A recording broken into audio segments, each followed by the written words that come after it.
السلام علیکم ناظرین۔ ایک خواب تھا جو لاہور کی گلیوں میں بولا گیا، ایک نعرہ تھا جو دلی کے فضاؤں میں گونجا گیا، پاکستان کا مطلب کیا، لا الہ الا اللہ۔ لیکن آج اسی خواب کے وارث اسی دہلیز پر واپس جا رہے ہیں جہاں سے نکلنے کا حوصلہ کیا تھا۔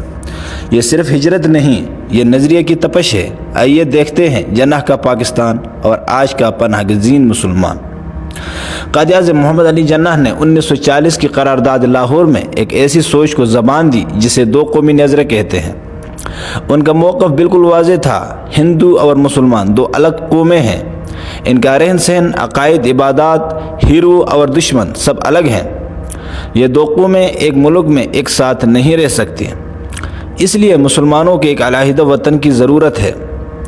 یہی نظریہ پاکستان کی بنیاد بنا، خون بہا اور بالآخر پاکستان قائم ہوا۔ لیکن ناظرین، اس سے پہلے اس بات کو بھی سمجھیے کہ چودھری رحمت علی نے جب پہلی بار پمفلٹ شائع کیا تو اس پمفلٹ میں چودھری رحمت علی نے کہا کہ ہم مسلمانوں کے لیے ایک الگ ریاست کی ڈیمانڈ کرتے ہیں۔ یہ ریاست مسلمانوں کے حقوق اور مسلمانوں کے لیے سیاسی پناہ گاہ ہوگی۔ ناظرین، اس بات کو اپنے ذہن میں رکھیے کہ پاکستان کا مطلب، پاکستان کا مقصد جب شروع میں نام پاکستان چودھری رحمت علی نے تجویز کیا، اسی وقت سے کلیئر کٹ تھا کہ یہ ریاست مسلمانوں کے لیے ایک سیاسی پناہ گاہ ہوگی۔ اب دیکھیے آج کے حالات۔ لیکن 2025 کے اعداد و شمار بتاتے ہیں کہ ہزاروں پاکستانی مسلمان جن کے آباء و اجداد نے برطانیہ کی غلامی سے نجات حاصل کرنے کے لیے قربانیاں دی، آج اسی برطانیہ کے دروازے پر سیاسی پناہ کی بھیک مانگ رہے ہیں۔ جی ہاں ناظرین، یہ فرضی کہانی نہیں ہے، یہ جذباتی بیان بھی نہیں ہے، یہ حقیقت اور دل دہلانے والی حقیقت ہے۔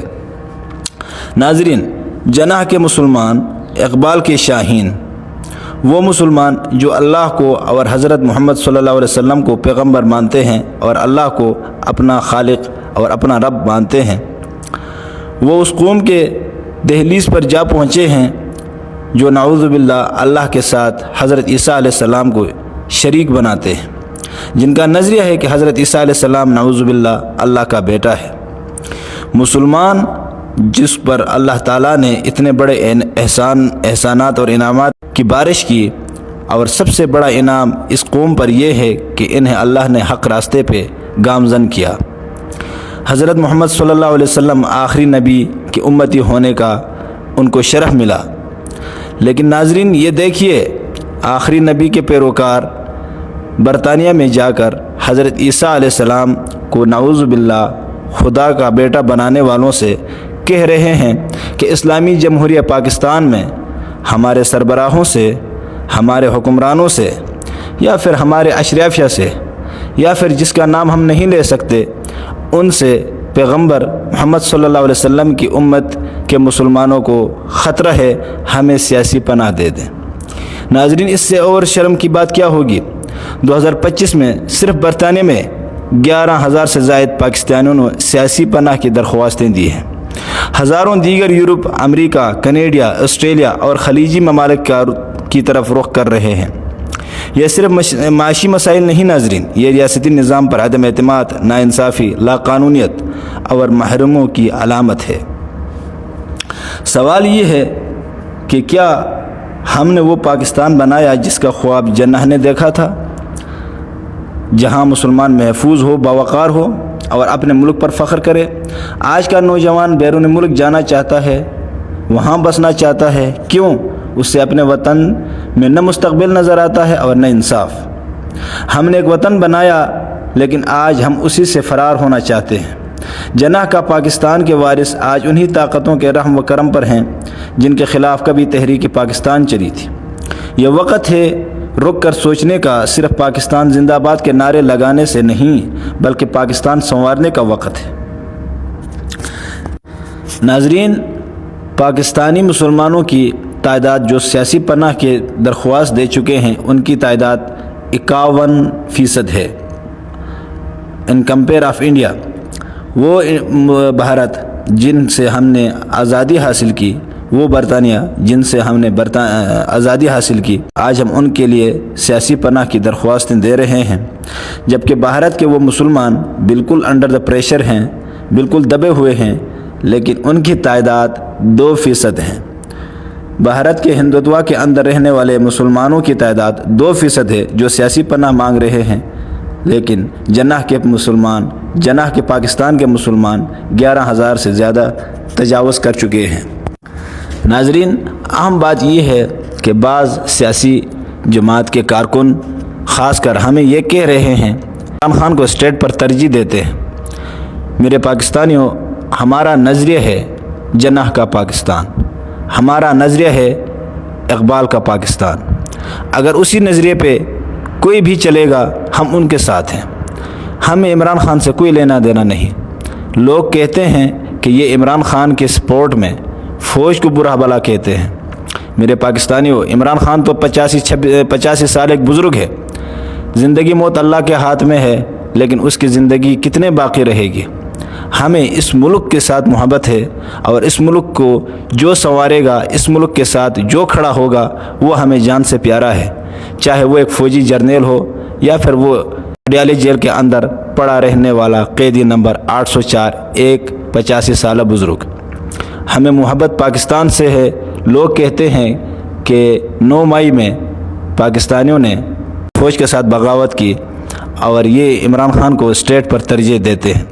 میرے پاکستانیوں، جب اسٹیٹ کو سمجھانے والا، جب اسٹیٹ کا محافظ، جب اسٹیٹ کی دفاع کرنے والا کو اگر آپ سڑکوں پر گھسیٹیں گے، حالانکہ وہ ایک فیلز فلاگ آپریشن ہے، لیکن پھر بھی ایک سچے پاکستانی، ایک سچے مسلمان اور جناح کے پاکستان میں رہنے والوں کا دل ہرگز یہ گوارا نہیں کرے گا کہ وہ خاموش رہ سکے۔ میرے پاکستانیوں، یہ بتاؤ، کیا یہ وہی فوج ہے جسے اسلام کا قلعہ کہا گیا تھا؟ کیا یہ وہی ملک ہے جو مدینہ جیسے ریاست بننا چاہتا تھا؟ یہ ملک اللہ کے نام پر بنا تھا، مگر اب بابوں، جرنیلوں اور اشرافیہ کی جاگیر بن چکا ہے۔ جناح کا خواب آج ایک سوال نشان بن چکا ہے، اور اس سوال کا جواب صرف تبدیلی نہیں بلکہ بغاوت مانگتا ہے، لیکن ہم پھر بھی اس حد تک نہیں جا رہے۔ ظلم کے خلاف، فرعونیت کے خلاف، اسٹیبلشمنٹ کی بادشاہت کے خلاف، ورنہ ہم سب جناح کے پاکستان چھوڑ کر کسی اور کی غلامی میں ضرور چلے جائیں گے۔ میرے پاکستانیوں، بھارت میں مسلمان دباؤ میں ضرور ہیں مگر زندہ تو ہیں۔ مسلمانوں پر ظلم ہے، گجرات جیسے فسادات آپ کے سامنے ہیں، حجابی بچیوں پر پابندی، بابری مسجد کو شہید، ہندو انتہا پسند تنظیموں کا عروج، مگر ساتھ ہی بھارت میں مسلمان عدالتوں سے رجوع کرتے ہیں، پارلیمان میں ان کی نمائندگی موجود ہے۔ کئی مسلمان بزنس، فلم، سیاست میں کامیاب ہیں، مثلا شاہ رخ خان، اعظم خان، اسد الدین اویسی وغیرہ، یہ تو ہمارے سامنے ہیں۔ بھارتی مسلمان جمہوریت سے امید رکھتے ہیں، بغاوت نہیں کرتے بلکہ جدوجہد کرتے ہیں۔ لیکن پاکستان میں کیا ہو رہا ہے؟ بلوچ مسلمان اغوا ہو رہے ہیں ریاست کے ہاتھوں، شیعہ مسلمان ٹارگٹ کلنگ کا شکار، پشتون مسلمان فوجی آپریشن میں لاپتہ، سندھی مسلمان حق مانگے تو غدار، صحافی مسلمان اگر حق بولیں تو غائب یا پھر جیل میں۔ عام مسلمان کہاں؟ عام مسلمان RT کی لائنوں میں ذلیل، بلوں کی مہنگائی سے پریشان، انصاف کے لیے در بدر، اور بالآخر یورپ و برطانیہ میں سیاسی پناہ کے طلبگار۔ یہ جناح کا پاکستان نہیں، یہ آتشی پاکستان ہے، یہ جناح کا پاکستان نہیں۔ میرے پاکستانیوں، اب یہ بتاؤ کہ اگر ہم اسی پاکستان کو جناح کا پاکستان تصور کریں تو پھر کیا جناح کے ساتھ غداری نہیں ہوگی؟ میرے پاکستانیوں، یہ بتاؤ کہ اگر ہم اسی آتشی پاکستان کو اقبال کی خواب کا تعبیر ڈکلیئر کریں تو کیا اقبال کے خواب کی توہین نہیں ہوگی؟ اقبال کے شاہین برطانیہ کے دروازے پر بھیک مانگتے ہیں، جناح کے پاکستان میں رہنے والے مسلمان برطانیہ کے اندر سیاسی بھیک مانگ رہے ہیں، اور ہم کہیں کہ یہ جناح کا پاکستان ہے؟ ہرگز نہیں، ہرگز نہیں، یہ جناح کا پاکستان نہیں، یہ آتشی پاکستان ہے، اور اس کے خلاف جدوجہد مرتے دم تک جاری رہے گی۔ پاکستان زندہ۔